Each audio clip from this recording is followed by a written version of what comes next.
सभी को नीलम का राधे राधे। हमारे चैनल में आपका बहुत बहुत स्वागत है। आज हम आपको बताएंगे गणगौर पूजा के बारे में। राजस्थान में ये पूजा बहुत प्रचलित है, तो इसलिए हम नहीं करते ये पूजा, लेकिन हमें उसकी विधि और सब कुछ हम उसमें से पढ़ के आपको पूरी विधि बताएंगे। जो हमारी बहनें बहुएँ जो नई हैं, जिनको नहीं मालूम है कैसे करना है, उनके लिए सुविधा हो जाएगी। तो हमने ये बीड़ा उठाया है कि हाँ, सभी व्रत उपवास जितने हमारे भारत देश के हैं वो सब मैं आपको शेयर करती रहूँगी। तो हमारे यहाँ उत्तर प्रदेश में नहीं होता है, इसलिए मैं नहीं करती हूँ, लेकिन राजस्थान की महिलाओं के लिए मैं उसका पूरा विधि विधान और उसकी कथा आप लोग को सुनाऊंगी। तो गणगौर व्रत, ये व्रत चैत्र शुक्ल तृतीया को मनाया जाता है। इस दिन सधवा स्त्रियां व्रत रखती हैं। कहा जाता है कि इस दिन भगवान शंकर ने अपनी अर्धांगिनी पार्वती को तथा पार्वती ने तमाम स्त्रियों को सौभाग्य वर दिया था। पूजन के समय रेणुका की गौरी गौर बनाकर उसके चूड़ी, महावर, सिंदूर सब कुछ चढ़ावें। इसका विशेष फल है। चंदन, अक्षत, धूप, दीप नैवेद्य से पूजन करके सुहाग सामग्री चढ़ाने तथा भोग लगाने का भी नियम है। ये व्रत रखने वाली स्त्रियों को गौर पर चढ़े सिंदूर को अपनी मांग में लगाना चाहिए, उससे उनको सौभाग्य प्राप्त होता है। अब इसकी व्रत कथा आप लोग सुनिए। एक समय शंकर, नारद एवं पार्वती को साथ लेकर पृथ्वी पर चल दिए। भ्रमण करते हुए तीनों जब एक गांव में पहुंचे, उसी दिन चैत्र शुक्ल तृतीया थी। भगवान के गांव के लोगों को जब शंकर जी की सूचना मिली तो धनी स्त्रियां उनके पूजनार्थ नाना प्रकार के रुचिकर भोजन बनाने में लग गईं। इसी कारण से उन कुलवंत स्त्रियों को काफी देर हो गई। दूसरी ओर अकुलीन निर्धन घर की स्त्रियां जैसे बैठी थी, वैसे ही थाल में हल्दी, चावल, अक्षत, जल लेकर शिव पार्वती की पूजा की। अपार श्रद्धा भक्ति में निमग्न उन स्त्रियों को पार्वती ने पहचाना तथा उनकी भक्ति रूपी वस्तुओं को स्वीकार कर उन सब पर सुहाग रूपी हरिद्रा हल्दी छिड़क कर उन्हें आशीर्वाद दिया। इस प्रकार मातेश्वरी गौरी से आशीर्वाद तथा मंगल कामनाएं प्राप्त कर वे औरतें अपने घर चली गईं। तत्पश्चात कुलवंत स्त्रियां 16 श्रृंगार, 56 भोग व्यंजन सोने के थाल में सजाकर लाईं। तब भगवान शंकर ने शंका व्यक्त करते हुए कहा, पार्वती जी, तुमने तमाम सुहाग प्रसाद तो साधारण स्त्रियों में बांट दिया, अब इन स्त्रियों को क्या दोगी?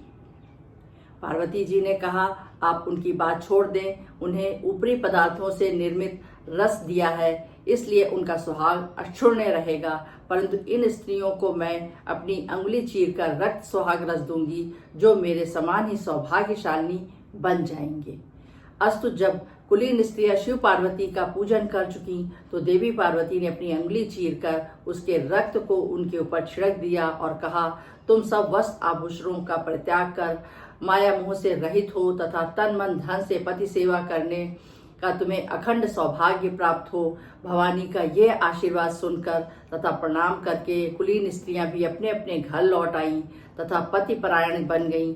छिड़का खून जिसके ऊपर जैसा पड़ा वैसे ही सौभाग्य प्राप्त किया। इसके पश्चात पार्वती जी ने पति की आज्ञा से नदी में जाकर स्नान किया, बालू का महादेव बनाकर पूजन किया, भोग लगाया तथा प्रदक्षिणा करके 2 कणों का प्रसाद खाकर पार्वती ने मस्तक में टीका लगाया। उसी समय उस पार्थिव लिंग से शिव जी प्रकट हुए तथा पार्वती जी को वरदान दिया, आज के दिन जो भी स्त्रियां मेरा पूजन तुम्हारा व्रत करेंगी उनके पति चिरंजीव रहेंगे तथा अंत में उन्हें मोक्ष मिलेगा। भगवान शिव ये वरदान देकर अंतर्ध्यान हो गए।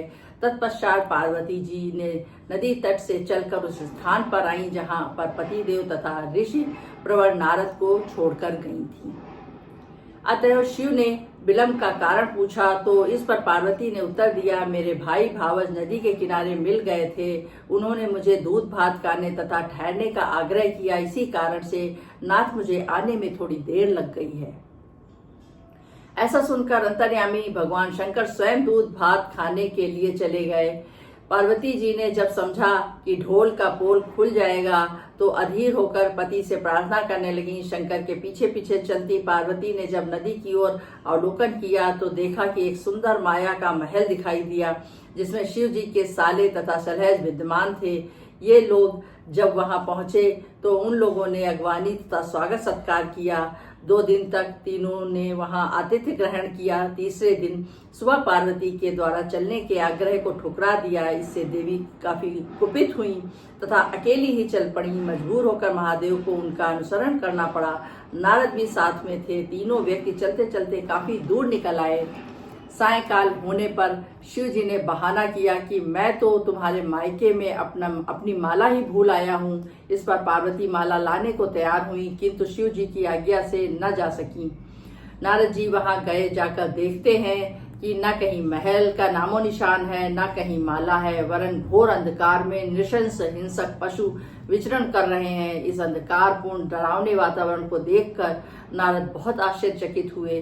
तत्क्षण अचानक बिजली के चमकने से वृक्ष पर टंगी माला दिखाई दी। लेकर महामुनि भयातुर अवस्था में शीघ्र ही शिव जी के पास आए और अपनी विपत्ति का आद्योपांत वर्णन कह सुनाया। इस पर प्रसंग को सुनकर हंसते हुए शिव जी ने नारद जी से उसका आदि मूल कारण बताया। हे मुनि, आपने जो कुछ भी दृश्य देखा वो पार्वती की अनोखी माया का प्रतिफल है। वे अपने पार्थिव पूजन की बात को आपसे गुप्त रखना चाहती थी, इसलिए उन्होंने झूठा बहाना बनाया था। फिर उसे सत्यासत्य करने के लिए उन्होंने अपने पति वृद्ध धर्म की शक्ति से झूठे महल की रचना की। अपितु सच्चाई को उभारने के लिए ही मैंने माला लाने के लिए तुम्हें दोबारा उस स्थान पर भेजा था। ऐसा जानकर महर्षि नारद ने माता पार्वती के पतिव्रत प्रभाव से उत्पन्न घटना की मुक्त कंठ से प्रशंसा की। जहां तक उनके द्वारा पूजन की बात को छिपाने का सवाल है, वह भी समीचीन ही जान पड़ता है, क्योंकि पूजा छिप कर ही करनी चाहिए। मेरा ये आशीर्वचन है कि जो स्त्रियां इस दिन को गुप्त रूप से पति का पूजन कार्य संपादित करेंगी, उन्हें अपनी कृपा से में समस्त मनोकामनाओं की पूर्ति होगी तथा उनके पति भी चिरंजीवी रहेंगे। चूंकि पार्वती जी ने इस व्रत को छिपाकर किया था, उसी परंपरा के अनुसार आज भी पूजन के अवसर पर पुरुष उपस्थित नहीं रहते हैं। तो आप लोग ने सुना गणगौर पूजा का महात्मा और गणगौर पूजा की विधि क्या है, उसमें क्या क्या वस्तु सामग्री लगती है और उसकी व्रत कथा क्या है। तो आप लोग भी सब लोग गणगौर व्रत को इसी प्रकार कर सकती हैं और आगे उसको अनुसरण कर सकती हैं। अगर आपको हमारी वीडियो अच्छी लगी हो तो प्लीज़ सब्सक्राइब, लाइक और शेयर ज़रूर करिए। अब हम आपको अगली ऐसी ही वीडियो में मिलेंगे। तब तक आप लोग अपना ध्यान रखें, स्वस्थ सुखी व प्रसन्न रहें।